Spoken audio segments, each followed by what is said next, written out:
Aku lantas berjalan keluar, mengabaikan tatapan bingung dari teman-temanku. Aku duduk di teras, sembari menanti matahari yang sebentar lagi akan terbit, sembari merenungi semua yang telah aku lakukan. Awalnya aku tak mengerti kalau aku punya batur, dan betapa mengejutkan saat baturku berhasil aku panggil. Tadinya aku meminta dia untuk menyelamatkan keduanya, namun salah satu di antaranya telah ditandai. Dan semakin terkejutnya aku saat aku tahu Banyulah yang ditandai. Meski aku tahu memang orang seperti Banyulah yang mudah tergoda, sedangkan Yanto walau orang yang peka terhadap hal mistis, tapi terlalu bersikap positif. Setidaknya itulah yang aku dengar dari teman-temanku. Lantas aku memanggil arwah lain yang telah menandai Banyu dan memintanya untuk mengeluarkan Banyu dari hutan itu. Waktu itu suasana kamar mandi cukup gelap. Ya, itu di warung pos 1. Satu-satunya penerangan hanya berasal dari cahaya lilin yang kubawa. Aku tak tahu kalau itu akan berhasil. Aku pun terkejut saat pemanggilan itu membuahkan hasil. Karena saat itu aku bisa melihat sekitarku dengan jelas dan bisa melihat yang tidak bisa dilihat oleh sebagian orang lain. Terlebih pada sosok yang saat itu ada di belakangku, diiringi oleh hembusan angin dingin tepat di tengkuku. Aku tahu kalau dia telah hadir di sini. Lantas aku menanyakan, kenapa Banyu bisa dia tandai? Dia pun menjelaskan jika awalnya dia tertarik padaku karena aku memiliki batur. Tapi saat melihat aura Banyu, dia menjadi lebih tertarik padanya. Dia mencoba berinteraksi dan sialnya Banyu bereaksi. Dan karena itulah Banyu ditandai. Lalu aku pun menanyakan bagaimana cara agar dia mau melepaskan Banyu. Tapi jawabannya membuatku tercengang. Dia memintaku untuk mencarikan gantinya.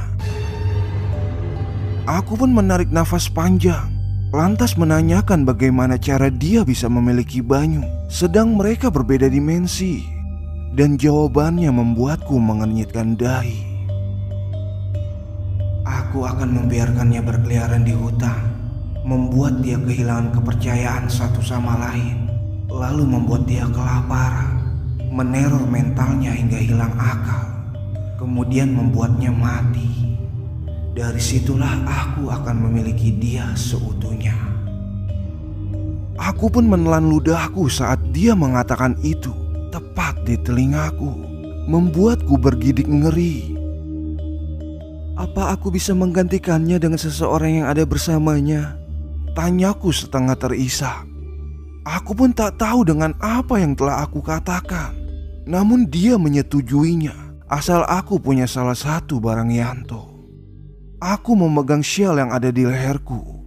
Kembali teringat saat hujan di pos 1, saat aku masuk angin. Sebelum masuk ke tenda, Yanto memberikan untukku, berharap dengan syal yang dia berikan bisa mengurangi rasa dingin di tubuhku. Tubuhku menggigil dan bibirku bergemetar dengan apa yang aku katakan. Tapi aku mau Banyu pulang hingga aku memberikan syal itu kepadanya.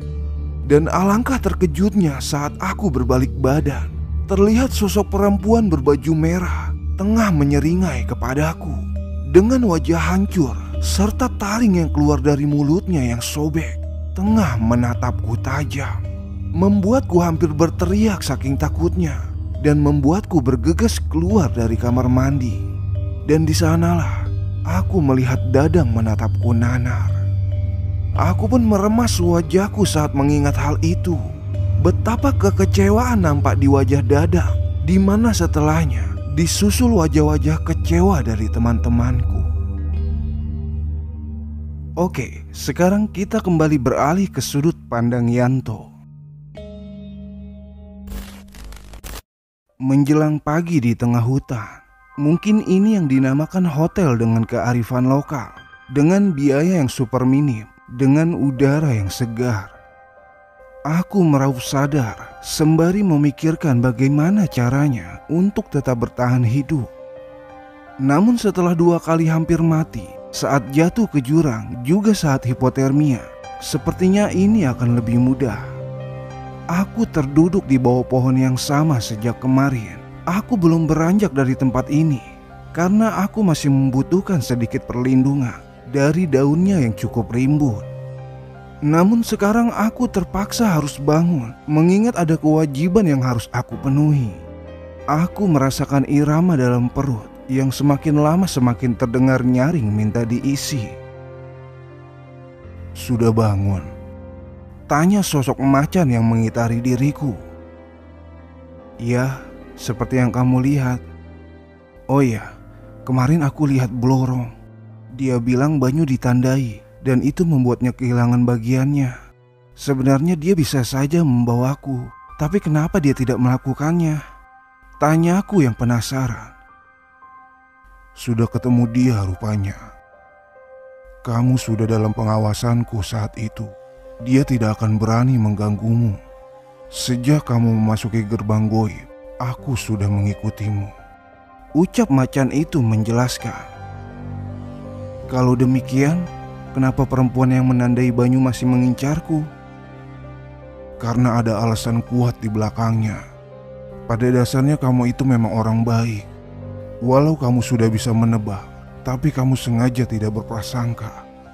Temanmu sudah melakukan perjanjian dengannya, dan aku yakin kamu tahu benar alasannya." Aku pun menelan ludahku. Walau aku sudah berusaha mempersiapkan diri untuk mendengar pernyataan itu masih saja terasa sulit, bahkan sangat susah untuk menerima kebenarannya. Lalu apa aku masih bisa pulang? Sosok macan itu pun berjalan mendekat dan duduk tepat di depanku sembari menatap tajam penuh arti. "Sebenarnya bisa saja, tapi aku ingin kamu mau bersabar sebentar. Besok akan ada kejutan untukmu, juga untuk semua penghuni sini," ucapnya tenang namun tegas. Aku pun mengernyitkan dahiku saat Maung di depanku mengatakan tentang kejutan dan para sosok penghuni di sini. Walau hampir separuhnya pernah aku lihat, namun masih ada rasa penasaran dalam hatiku. Kemana perginya makhluk-makhluk itu saat siang hari? Namun aku enggan menanyakan hal itu dan sengaja menyimpannya untuk diriku sendiri. "Apa besok aku akan sangat terkejut?" tanyaku sedikit penasaran, memikirkan kemungkinan terburuk yang akan terjadi esok hari. "Aku harap kamu akan terkejut," ucap Maung itu sembari melangkah pergi. Untuk membuang pikiran buruk, aku pun mencoba mencari sesuatu yang sekiranya bisa aku makan. Sekarang aku tak takut tersesat ataupun kehilangan arah. Walau aku tak tahu apakah Maung itu nantinya akan berniat baik ataupun buruk. Setidaknya untuk saat ini aku merasa aman dalam pengawasannya. Aku pun berjalan menuju pohon yang tak jauh dari tempatku. Sebuah pohon yang tak terlalu besar, namun berbuah lebat. Buahnya berwarna merah kehitaman. Dan hal baiknya, buah itu sepertinya bisa aku makan. Terlihat dari banyaknya semut yang menempel dan mengerubuti buahnya. Dengan segera aku pun memanjatnya dan meraih tangkainya. Lantas memakan sebanyak-banyaknya buah yang dapat aku raih. Tapi saat aku meraih tangkai yang lebih tinggi, ada sosok makhluk yang membuatku sangat terkejut. Buk! Suara tubuhku saat terjatuh ke tanah, menyisakan mulutku yang terenganga karena sesak dan teriakan yang tertahan. Aku pun mengamati sosok cantik itu. Sungguh sangatlah cantik, namun bertubuh mungil. Dia pun bersayap dengan badan yang transparan. Aku tak mengucapkan sepatah kata pun. Bukan karena aku terpukau akan kecantikannya. Aku malah berpikir, jika buah yang aku makan berefek seperti membuatku tengah berhalusinasi, sehingga membuat visual yang sedemikian rupa. Tapi anehnya, saat sosok itu mendekat dan menyentuh wajahku, terasa nyata. Iya, terasa begitu nyata, hingga membuat wajahku dan wajah sosok itu begitu dekat. Namun saat sudah begitu dekat, wajah yang tadinya sangat cantik berubah semerah darah. Ah! Teriakku terkejut, berbarengan dengan lidah yang menjulur, menambah kengerian sosoknya. Sekuat tenaga aku pun mencoba menghempaskan badan mungilnya menjauh dari wajahku. Namun semakin aku berusaha menjauhkannya, semakin gencar pula dia mencabik-cabik mukaku. Dan semakin seram juga wajah yang ia tampakkan kepadaku. "Ah, Maung! Tolong, Maung!" Sontak tangan besar menginjak mukaku, lantas menyapu sosok itu hingga sayapnya koyak. "Maung, mukaku asam!" ucapku kesal.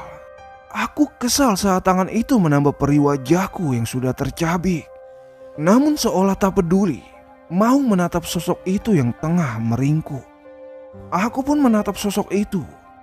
Jika sudah seperti itu, aku sendiri jadi tak tega dan melihatnya sebagai makhluk yang tak berdaya. "Cih, sialan!" ucapku kesal. Bagaimana tidak kesal saat aku mengulurkan tangan untuk menolongnya. Wajahnya kembali menyeramkan dan aku dihadiahi ludah yang meluncur dari mulut mungilnya, tepat terkena mukaku.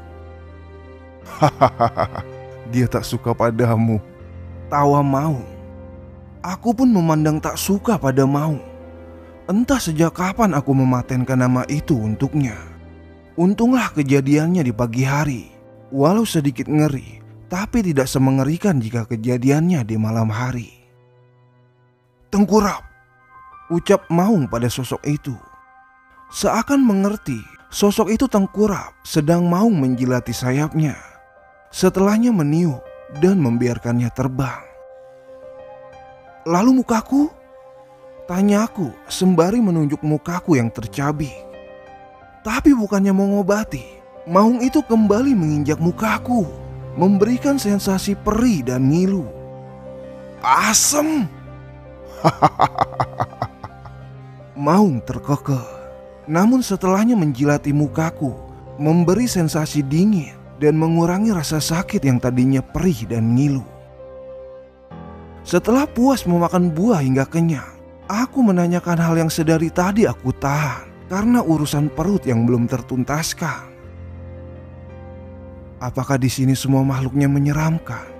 tanyaku penasaran. "Yang kamu lihat belum semuanya." "Apa yang belum aku lihat?"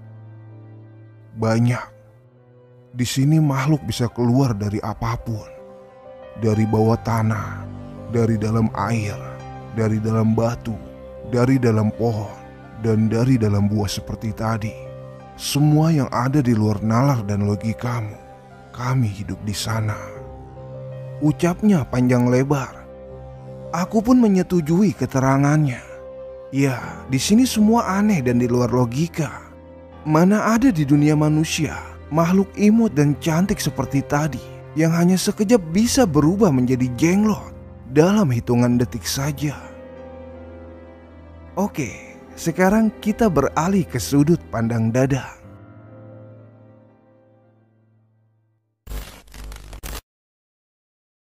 "Dang, ayamnya di kandang ya. Itu saja kan yang kamu butuhkan," ucap Pak D Semu sembari memasukkan ayam cemani ke dalam kandang. "Iya Pak D, cuma itu saja kok. Yang lain sudah ada," ucapku setengah berteriak dari dalam rumah. Hari ini adalah hari yang sangat sibuk karena besok adalah hari penjemputan temanku, Yanto. Semua sudah dipersiapkan, tinggal menata saja. Selebihnya tinggal menyiapkan mental untuk hari esok saat penjemputan. Aku pun sudah berbicara dengan keluarga Yanto bahwa aku tidak bisa menjamin keselamatan anaknya. Namun apapun dan bagaimanapun keadaan Yanto nantinya, aku akan berusaha membawanya pulang. Syukurlah keluarga Yanto bisa legowo. Meskipun mereka sangat terpukul, namun mereka tetap berusaha membesarkan hati kami. "Nak, ibu tahu kalian sudah berusaha semaksimal mungkin. Ibu memang ingin Yanto bisa pulang dengan selamat. Tapi jika tidak seperti yang ibu harapkan, ibu ikhlas, nak," ucap ibunya Yanto sembari terisak sesenggukan. Mau bilang ikhlas 1000 kali pun, Aku pun paham jika mereka hanya ingin menyembunyikan rasa sedih yang mereka rasakan. Aku pun tahu benar kehilangan anak tunggal sebaik Yanto tidaklah cukup sebatas kata ikhlas. Namun sebelum mengatakan kata ikhlas itu sendiri, mereka pasti sudah melewati pergumulan batin untuk merelakan Yanto, anak semata wayangnya. Setelah perbincangan itu, aku pun ikut menyibukkan diri. Aku melihat Cecep sudah lebih dulu sibuk sebelum aku ikut bergabung. Bahkan Cecep yang biasanya selengean dan kelewat humoris, kala itu terlihat banyak diam semenjak hilangnya Yanto. Sifatnya yang ceria seolah redup, sama seperti harapan kami. Harapan agar Yanto bisa ditemukan dengan selamat. Karena melihat cuaca ekstrim kemarin dan jatuhnya Yanto dari tebing, membuat harapan kami meredup. Aku melihat yang lainnya pun bungkam, seolah sedang membayangkan kemungkinan terburuk yang terjadi pada Yanto.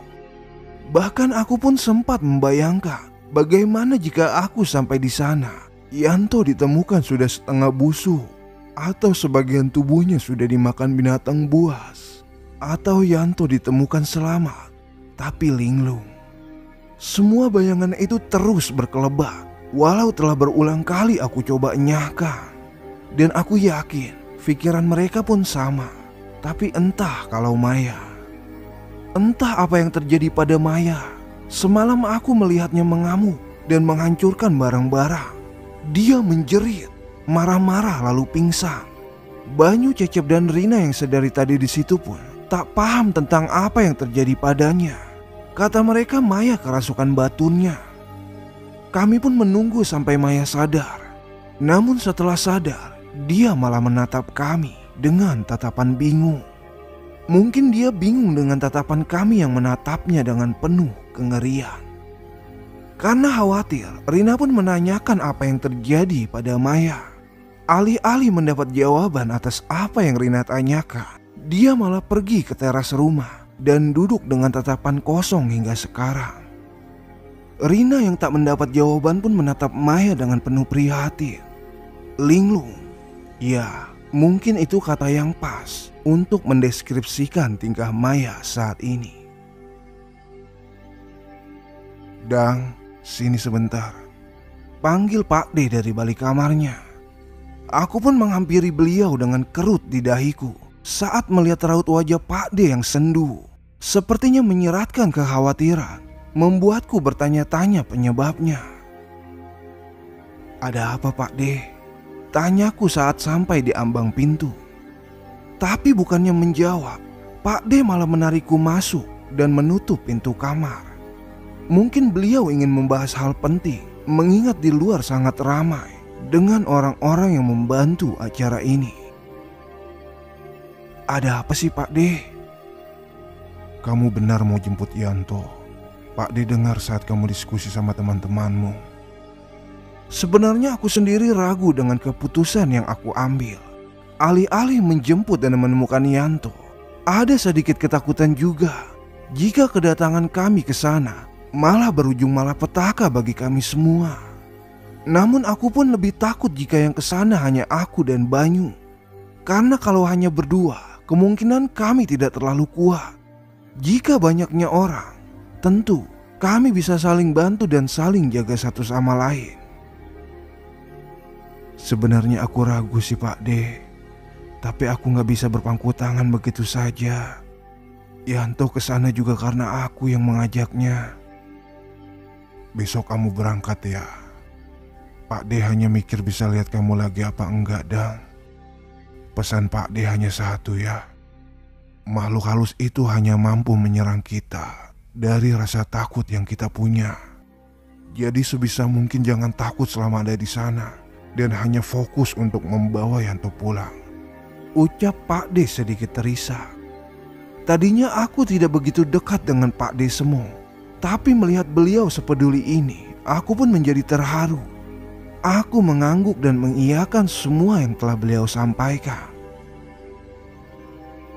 Ini Dang buat jaga-jaga. Ucap Pak D Semo menyerahkan sebuah keris yang dibungkus dengan kain putih. Apa ini Pak D? Aku gak percaya dengan hal beginian. Pak D juga gak memaksa kamu untuk percaya beginian, Dang. Ini hanya benda yang gak ada isinya.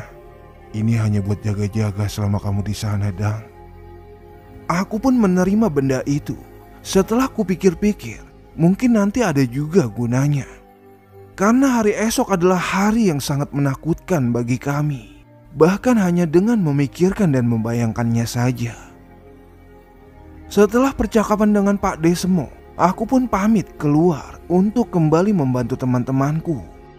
Aku masukkan benda itu ke dalam tas lempangku, tas yang akan selalu dekat denganku. Semoga hari esok bisa lebih baik dari hari ini. Oke, sekarang kita kembali ke sudut pandang Yanto. Malam semakin pekat saat sesuatu melewati perutku. Ah, ular! Ular itu melewati perutku dengan sengaja. Aku yang ngeri pun segera menaiki pohon karena kian banyak ular yang melintas di bawahnya. Sudah saatnya, ucap Maung yang ikut naik menyusulku. Sudah saatnya. Kesini, dekatku. Perintahnya. Aku pun naik ke dahan yang lebih tinggi untuk melihat sekitar dengan lebih jelas. Kebetulan malam ini bulan purnama hingga memudahkanku melihat keadaan sekitar. Astaga. Aku melihat begitu banyak makhluk berbondong-bondong mendekati tebing yang pernah aku daki bersama Banyu. Sungguh sangat banyak hingga aku susah untuk menjelaskannya satu persatu. Di antaranya ada makhluk tanpa kepala, ada makhluk hitam berbulu yang lebih tinggi dari pohon yang aku naiki, ada rombongan dengan busana kerajaan, ada pula sosok perempuan berbadan setengah ular, ada yang seperti pendaki, dan sosok-sosok yang tak bisa aku sebut satu persatu. Dan yang terakhir adalah sosok perempuan berbaju merah yang tiba-tiba muncul tak jauh dari tempatku dan menatapku dengan tajam sembari menyeringai. Aku pun mengalihkan pandanganku karena wujudnya yang sangat menyeramkan. Dia masih mengincarmu. Lalu, besok aku tak bisa menemanimu, tapi aku akan tetap mengawasimu dari jauh. Maksudnya, besok kamu harus melewatinya sendirian, karena akan banyak pelajaran yang akan kamu dapatkan. Ucap Maung tegas. Aku masih bingung dengan semua yang akan terjadi esok hari. Apa aku harus melewati segitu banyaknya makhluk itu? Atau aku akan dikejutkan dengan semua sosok yang akan mengepung dan menghalangiku untuk pulang? Entahlah, aku sangat bingung. Kenapa mereka berkumpul di sana? Tanyaku. Menunggu bagian, ucap Maung. Keningku pun berkerut, memikirkan bagian apa yang mereka nantikan. Bagian yang bisa dibagi untuk sosok sebanyak ini. Namun aku enggan untuk memikirkan semua itu dan memilih untuk memendamnya sendiri. Biarlah hari esok datang sebagaimana mestinya. Walaupun ada sedikit kekhawatiran karena sosok Maung tak lagi di dekatku. Pengalaman besok pasti tak akan bisa kamu lupakan seumur hidupmu. Dari situ kamu dapat memilah dan memilih apa yang harus kamu pertahankan dan apa yang harus kamu lepaskan. Hati memang harus tetap dipakai, namun logika pun ikut berperan dalam mengambil sebuah keputusan. Oke, sekarang kita beralih ke sudut pandang Rina. Kotaknya pas 60 kan, Bu? Tanyaku pada ibunya Yanto. Beliau pun mengangguk mantap, sembari tangannya terus bergerak, merapikan sesajen yang memang sudah siap dari kemarin. Terlihat semburat wajah lelah di wajah beliau yang mulai rentah. Ya, aku yakin semburat lelah itu berasal dari rasa khawatir dan cemas akan keselamatan Yanto, anak sematawayangnya. Juga harapan yang sepertinya sudah mulai runtuh secara perlahan. Bu, Yanto itu anak yang kuat. Yanto pasti akan baik-baik saja, Bu. Ucapku memulai pembicaraan. Ibu ngerti, nak. Tapi ibu takut kalau gak bisa ketemu Yanto lagi. Ibu gak bisa ngebayangin kalau Yanto sudah tidak ada. Dia anak semata wayang yang sangat kami sayangi. Ucap ibunya Yanto yang mulai terisak. Air mata beliau pun tumpah ruah. Badannya bergemetar, menumpahkan segala sesak yang selama ini tertahan. Aku tak berkata sepatah kata pun, membiarkan beliau meraup lega sebanyak-banyaknya. Ya, beliau berhak untuk itu semua. Namun aku tak bisa berlama-lama dalam situasi seperti ini. Aku mengusap punggung beliau sembari mengatakan sesuatu yang aku harap bisa memberinya kekuatan. Kita jemput Yanto sekarang ya. Ucapku mencoba menenangkan dengan mata yang berkaca-kaca. Ibunya Yanto pun mengangguk, pelan mengusap air matanya. Setelah itu beliau keluar untuk bergabung dengan yang lainnya. Setelah beliau keluar, badanku jatuh terduduk di atas kursi. Badanku bergemetar. Bahkan sebelum aku masuk ke tempat yang telah Banyu ceritakan, banyak bayangan dan kengerian melintas dalam benakku. Walaupun Banyu tak mengatakan apa saja yang ada di sana, namun raut wajahnya terlalu transparan, sehingga ketakutan yang terpancar dari wajahnya seakan memberitahu kami bahwa di sana adalah tempat yang sangat mengerikan.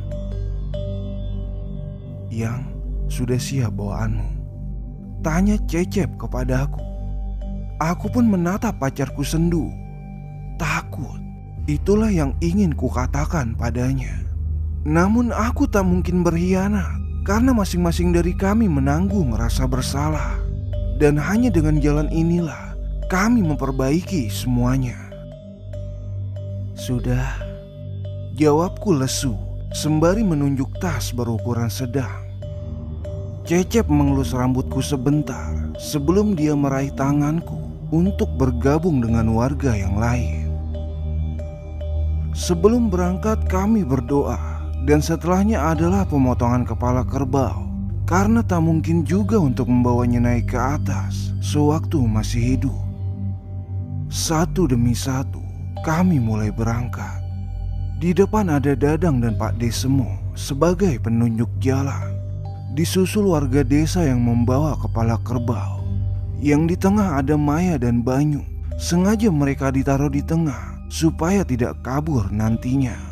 Di belakangnya ada warga yang membawa nasi tumpeng dan nasi kotak. Lalu ada aku dan Cecep, serta warga yang membantu membawa sesajen dan ayam cemani, beserta tim SAR yang mengawal kami. Perjalanan terasa jauh dan tanpa jeda, tanpa istirahat agar tak kehabisan waktu dan kemalaman di jalan. Namun aneh, saat berjalan aku merasakan banyak hal yang ganjil. Aku merasa banyak mata yang mengawasi dan udara yang tak terlalu dingin, namun membuat bulu kuduku berdiri. Dan meski hari masih pagi, tapi aura mistisnya lebih pekat dari hari-hari sebelumnya. Aku mencoba sekuat tenaga mengabaikan deru jantung yang tak karuan seiring dengan jarak yang kami tempuh semakin dekat. Dan akhirnya, sebelum langit mengeluarkan semburat merah, kami pun sampai di Lembah Kidang. Ya, tempat di mana semua kejadian buruk dimulai. Tempat di mana permainan petak umpet yang aku usulkan, permainan yang semula aku harapkan menjadi momen yang menyenangkan, berubah menjadi hal tragis dan merusak segalanya. Kami sudah membayar mahal sebelum sampai di tempat ini, dengan saling memendam kegelisahan masing-masing dan kepercayaan satu sama lain yang lambat laun mulai pudar. Nafsu yang membawa malapetaka, keegoisan yang membuat kami tak berhenti mengejar puncak, perasaan yang mencoba mencari pembenaran namun mengorbankan salah satu teman kami. Bahkan semua telah salah sedari awal pendakian. Namun sekali lagi, keegoisan yang menuntut kesenangan membuat kami berjalan lebih jauh. Kamu gak apa-apa, Rin? Tanya Dadang menepuk bahuku sehingga membuatku tersentak dari lamunanku. Gak ada orang yang baik-baik saja jika dihadapkan dengan rasa takut, Dang. Ucapku lesu. Kamu boleh tinggal, Rin, kalau kamu takut, ucap Dadang prihatin. Tapi aku lebih takut jika aku tak bisa membayar kesalahanku, Dang. Walau ada rasa takut pada hal lain, namun Yanto adalah prioritas, ucapku meyakinkan. Sungguh, aku paling tidak suka jika ada yang menatapku seakan-akan aku sangat lemah. Sungguh, saat ini aku hanya ingin bertanggung jawab atas apa yang telah terjadi. Yang, ayo, ajak Cecep. Aku pun mendekat dan berbaur dengan yang lain untuk memulai suatu ritual. Aku dan kawan-kawanku sengaja memisahkan diri, berusaha sehening mungkin saat harus masuk ke dalam gerbang goib. Dan inilah saatnya yang ditunggu-tunggu, saat tetua kampung membakar dupa arau. Sekarang, ucap Maya pelan namun tegas. Banyu pun berjalan di depan sembari membuka dan menunjuk jalan. Disusul Maya, aku, Cecep lalu Dadang. Secepat mungkin kami menembus rerumputan liar, kemudian memasuki celah di antara dua pohon besar. Dan benar saja, setelah melewatinya, hawa dingin menyentuh kulit. Seakan berbeda dengan hawa yang seperti biasanya. Ya, kami telah berhasil menembus gerbang goib.